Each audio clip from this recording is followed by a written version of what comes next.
But I just woke up one morning and I thought, you know what, I'm going back home. Shearer from the penalty spot, emphatically so. It's Shearer. Everything he touches turns to goals. And it's swung in here for the chance for Shearer. Alan Shearer, magnificently done. Shearer's timed his run into the box perfectly, and you can guess the rest. Crosses low, Shearer! And Shearer, what a superb diving header ahead of Nate. It is Shearer. What did I tell you? Absolutely extraordinary power in the free kick.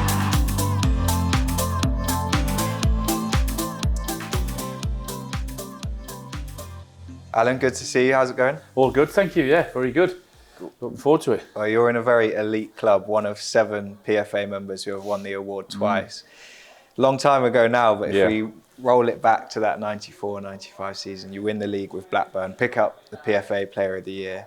What do you remember from that season? I remember almost everything, from start to finish. How we were under pressure as a team because Man United were hunting us down. We were sitting at the top of the league, playing some good football, but we'd never crossed that line, if you like, in terms of winning something. And for a smaller club like Blackburn Rovers to come into the Premier League and take the might of Manchester United on and be above them and be pushed all the way, it was pretty nerve-wracking. But we had an unbelievable manager in Kenny Dalglish, who was experienced, who had been there before, done it both as a player and a manager, so he helped us a lot. We got over the line just on that final day of the season. Best way to do it. Yeah, it was tough. I remember going 1-0 up at Anfield. I scored the goal. We should have gone 2-3 up. I missed a big chance. Chris Sutton missed a big chance.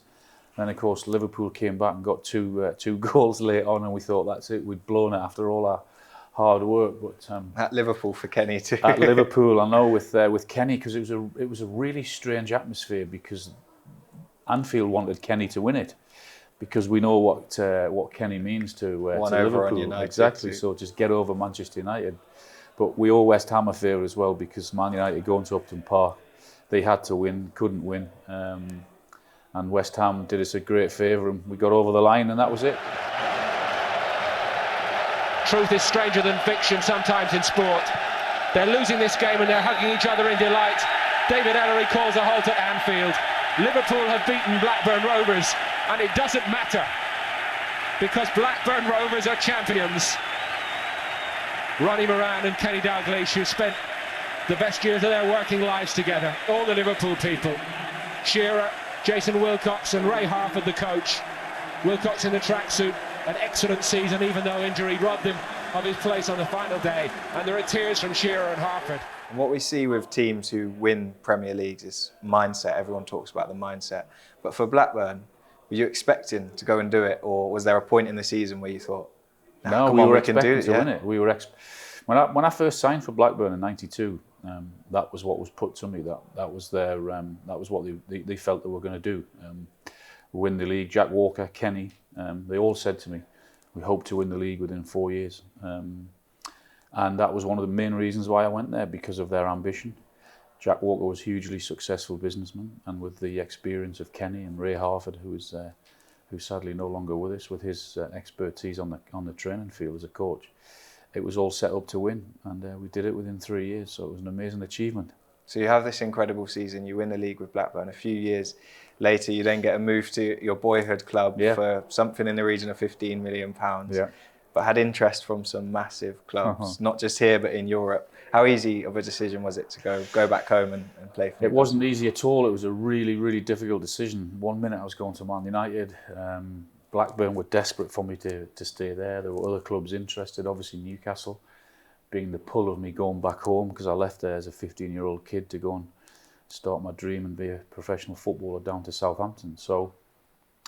But I just woke up one morning and I thought, you know what, I'm going back home. I'm going to go and play for the club that I supported. I wanted to wear the number 9 shirt. I wanted to score goals at the Gallagher end at my football club, the team that I'd supported as a young boy. My hero was the manager, Kevin Keegan, at the time. So it all felt right. It is Shearer. What did I tell you? Absolutely extraordinary power in the free kick.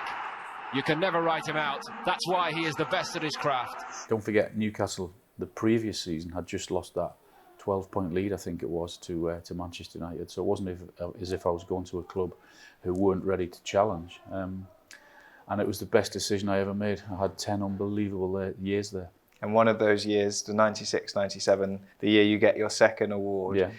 3 seasons in a row, leading the goal-scoring charts in the Premier League. Mm-hmm. As a striker, when you're in that form, how do you feel? Is every week, are you confident? Yeah. Yeah, I mean, you obviously need very good players around you in a system that suits you. And that was definitely the case with me, both at Blackburn and at Newcastle. I had wingers who were prepared to put the ball in for me. I needed that. That's what I wanted. I just felt supremely confident going out onto the pitch in every game. I had belief in my ability. Although I did miss a few, I always felt that more often than not, when the chances came along, I was going to stick them away. And luckily for me, that was the case. And I mean, I know you often hear it, but there is no better feeling than hitting the back of the net with that ball. Scoring goals, it's just incredible. It doesn't get any better than that. So once you've had a taste of that, and certainly in my experience, I just wanted more and more and more. And that's where that hunger came from. And with all the top strikers, Kane, more recently Haaland, yourself, everyone says they're in the right place at the right time to put the ball in the back of the net.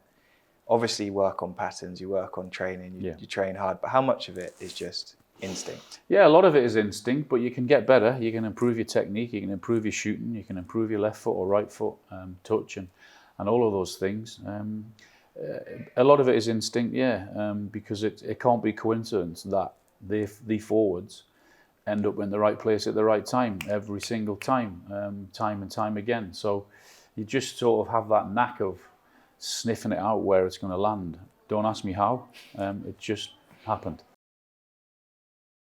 We've got a hard task now. Right. We've got your other PFA members who have won the award. Obviously, not all of them have won it twice, but to make it even harder, we need to pick a 5-a-side team. So we're in piles. We've got some goalkeepers, defenders, midfielders, strikers and wingers. And then we've got Blackburn Shearer. Right. And Newcastle Shearer. Oh, that's a tough one. I'm assuming you're going to make the team. Start with keepers. Are you playing a goalkeeper in 5-a-side? Or? Yeah, you've got to have a keeper in there, haven't you? A tough decision. Actually, I first one I look at is Peter Shilton. When I first went down to Southampton, Peter was the goalkeeper there. Probably show my age now, but what a guy! What an experienced guy, and what a career he had. So I'm going to put Peter Shilton in goal in that 5-a-side. Right. So we've got a man between the sticks. Mm-hmm. Defenders. Okay. Do you need one? Yeah, you have to have a defender. I mean, I'm spoiled for choice. I mean, with a Virgil van Dijk or John Terry that you look at. What I've got to throw into the mix, the pictures are from the year they won the award. So you're choosing absolute prime version of these defenders and these players. Yeah, I mean, Paul McGrath, Gary Pallister, the list is a superb list. So, but I'm going to go with John Terry. I think when you look at what he did in his career, what he was to Chelsea, that captain, all those players around him, and what they won. And in his prime, he was a magnificent player. The winner of the PFA Player of the Year for 2005. Not only a great player, but a fantastic leader already. John Terry of Chelsea. Technically so gifted. Absolutely. Left foot, right foot, the way he moved that ball out of his feet to spray it around, as you said, left foot and right foot. So yeah, it has to be John Terry. Great. So we've got 3 spots left. Are you going to go midfield pile? Okay, I'm going to look at my. You've actually only got 2 spots left because. I was going to say and put my. I've got to put myself in there, haven't I? Gets tricky now. Midfield is superb as well, man. I mean, Roy Keane and Conte and Steven Gerrard. What a tough decision it is. I'll give you 1 spot on the bench as well. Okay, that helps. I'm going to go with Steven Gerrard. Yeah, easy choice. Not easy, no. I mean, when you look at Roy Keane and Conte and all those players, but I think Steven Gerrard and what he did for Liverpool, he sort of epitomised everything good about Liverpool. He was a local boy, captain.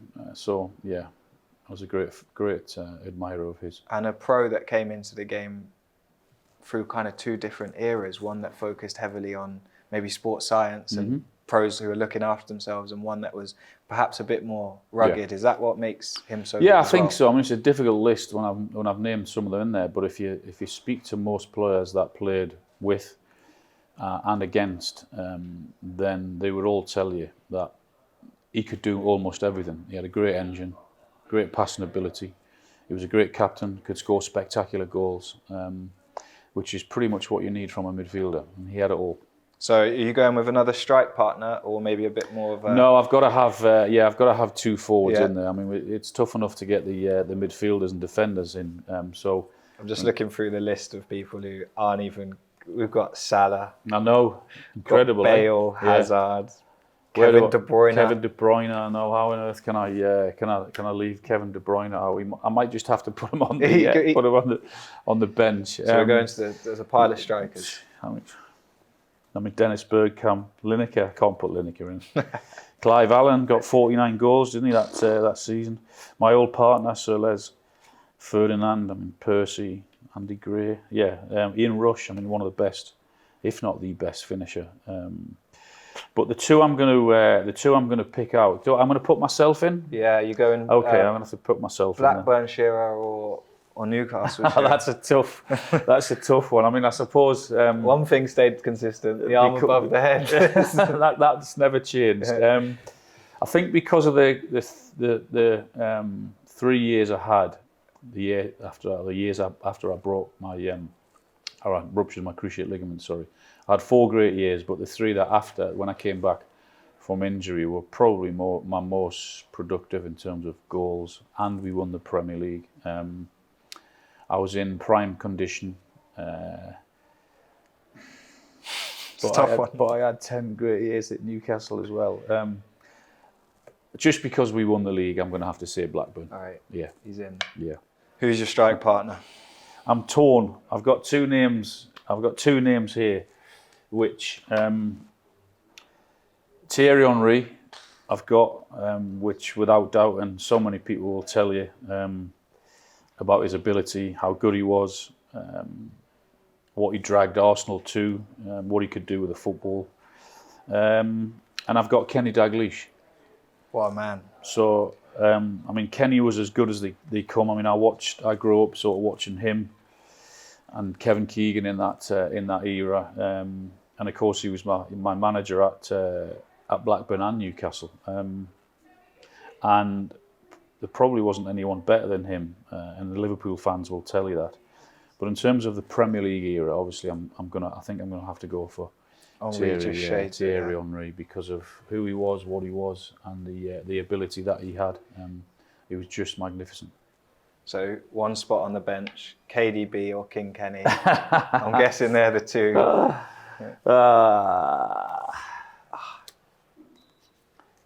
I think for creating chances and putting balls into the box and putting those passes or spraying those passes all around the pitch, I'm going to have Kevin De Bruyne on the bench.